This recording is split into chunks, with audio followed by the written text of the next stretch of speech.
താവത് സമീത്യ മുനിനാ സ ഗൃഹീതപാദോ രാജാപസൃത്യ ഭവദസ്ത്രമസാവനൗഷീത് ചക്രേ ഗതി മുനിരദാദഖിലാശിഷോസ്മൈ ത്വദ്ഭക്തിമാഗസി കൃതേപി കൃപാം ച ശംസൻ.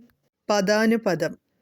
മുനിന താവത് സമീത്യ ഗൃഹീതപാദഃ രാജ. മുനി ദുർവാസാവ് അപ്പോൾ തന്നെ എത്തി കാലു പിടിച്ചപ്പോൾ രാജാവ് അംബരീഷൻ.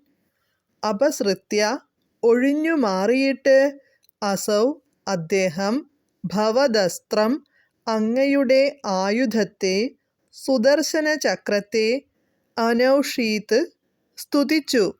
ചക്രേ ഗതേ ചക്രം പിൻവാങ്ങിയപ്പോൾ മുനിഹി ദുർവാസാവു മഹർഷി ത്വദ്ഭക്തിം അങ്ങയിലുള്ള ഭക്തിയെയും അംബരീഷന്റെ ഭക്തിയെയും ആഗസി കൃതേ അപി തെറ്റു ചെയ്തിരിക്കുമ്പോൾ പോലും കൃപാം ച ശംസൻ കാരുണ്യത്തെയും പ്രശംസിച്ച് അസ്മൈ ഇദ്ദേഹത്തിന് രാജാവിന് അഖിലാശിഷഃ എല്ലാ അനുഗ്രഹങ്ങളും അദാത് ആശംസിച്ചു.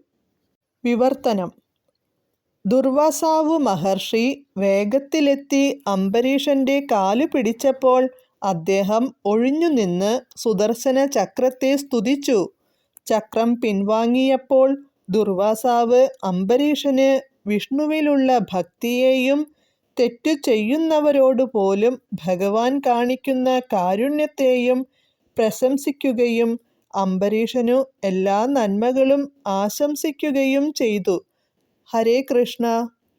ഹരേ കൃഷ്ണ ഹരേ കൃഷ്ണ കൃഷ്ണ കൃഷ്ണ ഹരേ ഹരേ ഹരേ രാമ രാമ രാമ ഹരേ ഹരേ.